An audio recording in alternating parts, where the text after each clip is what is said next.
Akifanya tu I could run literally. Nikaa mwenda wazimu kuangalia what's happening to him, because sometimes you hear they can choke them. If the baby is sleeping like this, the milk can come and choke them. So many things you hear about babies when they are small, and then so it was so girl Eve Nduko.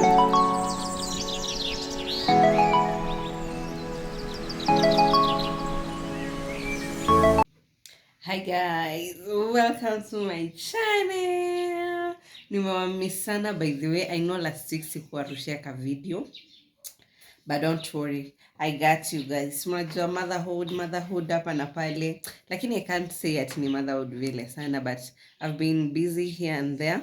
Yeah, so if you're new here, kindly, and you have not subscribed, nimeona those who are watching, actually there are many of you, almost 60% are the ones who have not subscribed. So if please you have not subscribed to my channel, consider subscribing, please consider subscribing, liking, commenting, share this video, and let's be a family. Yeah, I love you all. So today I'm going to talk about my first 2 weeks experience as a mother. Hey, motherhood journey is beautiful, but at the same time, nakwambia, those first 2 weeks, it's not easy to adjust. If you are not careful, you may end up like, well, it can be so overwhelming. I'm going to begin from the day I gave birth. I gave birth on a Sunday. It was on a Sunday, I remember very well, 6th of March. And that time, aki kulikuwanga na joto. Ooh, it was so hot in Nairobi. It was so hot, of which I thank God, because at least it's better to be hot. But all the climates are good. All the weather patterns, what are they called? Either cold or hot. I believe all of them are good, because we also need sun, we also need rain, Yeah. So after I delivered my baby, I had to recover. My recovery took long, actually, because because of the CS I was done. The body getting back to its normal, the numbness to like go away, so then I can be able to stand on my feet. All that, it takes time. Almost it took around 4 hours for me, because I also overbled, so I was done a lot of things, of which I really thank God. Okay, I saw God in that theater room. I really saw God in that theater room. So I was being given my baby at around 8 at night, 8 p.m. at night. So after I was given the baby, I was told immediately by the doctor to place the baby on the breast. Yeah, so the baby kashikilia matiti, and then he started sucking. He started sucking the milk, but nothing was coming out. But I was told that the water which comes out, is very, very healthy for the baby. Actually, it prevents the baby from all this. I was given my baby, I still had to stay for like more 4 hours in the labor room, so that now I think they can monetize if I know how to hold the baby. I know how to, like, if the baby sucking well, those kind of things. Yeah, I remember I stayed there for quite some hours, and yeah, after that I remember I was being taken around to the wards. I was being taken around 12 midnight. 12 midnight, yeah. And I don't know if the medicine which I was like, those nini, what are they called? The medicine which I was being put while I was in the theater, which were affecting me or what. Okay, I was shouting, I don't know, because I remember my sister was still waiting for me in the hospital. So that, because I had gone to the theater without telling them, because it was an emergency. It was so fast, things were happening so fast. So I had not even called my parents and also my hubby to tell them that I've gone to the theater. Yeah, so she was told by my parents to wait for me until I come out of the theater to see me, so that now she can go home. And yeah, I remember when I shouted. She was telling me that I shouted. I don't know what was affecting, but it was so funny when she told me that I was shouting, literally shouting. Yeah, so I was taken to the wards, and yeah, that's where motherhood started. Remember, I slept because I was so tired. I was so tired. But the baby was just holding my baby close. Like I was so happy at the same time. I was so, I don't know, I was kind of confused because I'm just seeing, hey, this little being, how am I going to handle it? It was so tiny, I remember, but I not so tiny compared to some other babies. Actually, I was seeing mine was kind of big. Yeah, because actually it was almost 4 kgs. Kukula nayo nilikuwa nakula. And yeah, so tukalala, we slept at night with the baby. I remember actually, I didn't know that I had been inserted the catheter. I didn't know, guys. I didn't know. So in the morning, I felt like going to the toilet, but I was not sure. I didn't know completely. I didn't know if I had been fixed that catheter. So I woke up. Waking up, guys, was just something. It was just something. I almost fell. I was so weak. I've been fixed that catheter. It was full of urine, and I was so weak. So I had to, like, I thought that the doctor is the one who is supposed to come and empty me. So I'm the one who is supposed to go to the toilet and empty it. Guys, even standing on my feet was not easy. So I just stood up. I remember I asked those people who were sharing the ward. I remember I asked them, how do I do this? And then I was talking a lot. Yani hata sikuwa naongea Kiswahili. Me, I don't know that English where it was coming from. I was talking too much. The English was too much. It was too much. As I told you, I don't know if it's the medicine which are affecting me or what. So I asked them, and then they told me I had to go and empty it in the toilet. Yes, I went. Guys, I almost fell. Like, I almost fell in those toilets. I remember it was so weak. But, wow, God. So after I went to the toilet, I came back. After I came back, my baby was still there. He was sleeping. If he sleeps, he just wakes up, starts suckling. Yeah. Thank God I also had Nini. You know, there's some mothers who really struggled with milk, but my milk, I can't see that it came immediately. But me, my baby survived in that small lot. Hizo maji tu kidogo kidogo zinatoka, ndo alisurvive nazo. And yeah, so nikumbuka, at least my breast ziko na nipple, but so I didn't have a problem with that. So alikuwa at least anashikilia vizuri, and nilikuwa nasikia anaishika na anasak vizuri. And yeah, after that, day one spending with my baby, how it was. I remember it was so beautiful. My parents came, not my parents, my husband, my sisters came. They brought flowers. They brought a lot of things for me, and I was so happy. It felt so special because I'm the one here. All eyes are on me. Yeah, it was a nice experience, and yeah, I really felt good. And yeah, guys, I had not even changed my baby. I had not changed him. He was still it was still being wrapped in those hospital, what are they called? Hospital clothes. Let me just call them like that. So I had now to take some clothes which I had carried now for the baby and dressed him. Dressing him was not easy, guys, because he's so tiny. Actually, the umbilical cord was the that it was not dry. Actually, when me I see those kind of things, my stomach always fills with butterflies. So dressing him was not easy, but I managed. We managed. Yeah, we managed. Yeah, and then now it has started. Pole to know the duties have started. Dressing him, taking care of him, breastfeeding him. You see, motherhood has started. Pole to pole. We stayed day 1, day 2, day 3. Now I was being discharged.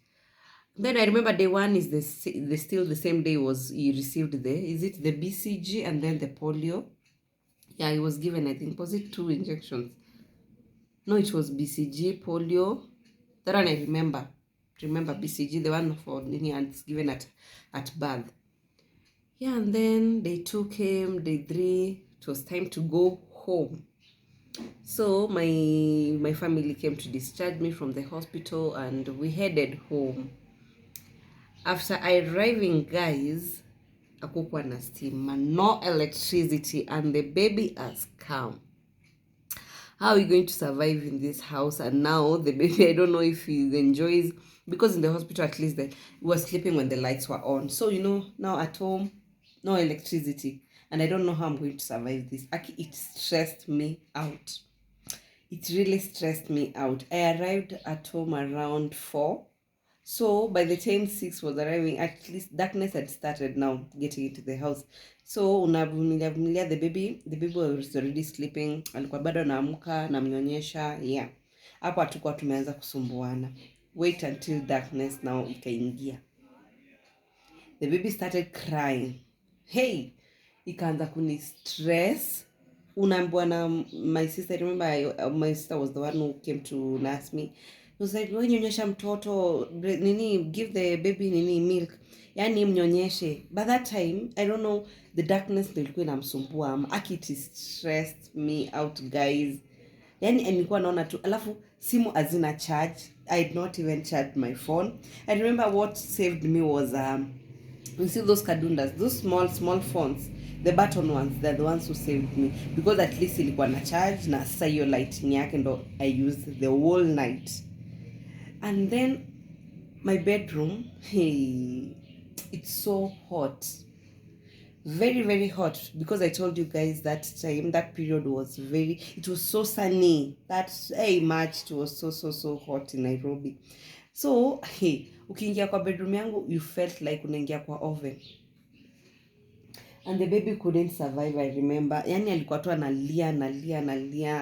I remember the second day I had to now sleep in the sitting room because I survive nini, hapo anaweza kusurvive aki bedroom kabisa. And then it came to washing the baby. Kumbuka umbiliко kwa bado ilikuwa imeanza kudry kidogo. So I remember the first my sister washed my baby for the first time, but the second time I washed the baby, nilimshika tu, nilisema tu hata nimwoshe nilikuwa nimemshikilia hapa, hata ile manguo zangu zote zinini maji zijae maji. But sasa I remember when he was washed the first time, actually macho zilifunguka vizuri, because that time they were just like this, because it was just from the stomach Yoshua, from the womb Yoshua. And I remember he was so alifungua macho vizuri. He opened the eyes very well after he was bathed. Yeah. So the next day I started bathing him every time. We had not started yet basking him, because I hear that the umbilical cord has to first cut itself. It took around 2 weeks. Ilichukua around 2 weeks kukatika, and I remember I really waited for it, because even putting pampers on him, it was not easy, because unajabado imehang. Those things, those delicate things makes me feel zinanifanya butterflies zinajaa kwa tumbo. Yeah. But it was first adapting to that, it was not easy. Kwanza when the baby started crying and I've already fed him, I've already changed him. Yani nilikuwa na I was feeling very scared. But we managed. After you give birth, nakwambia mother instincts nika zina chip in pap.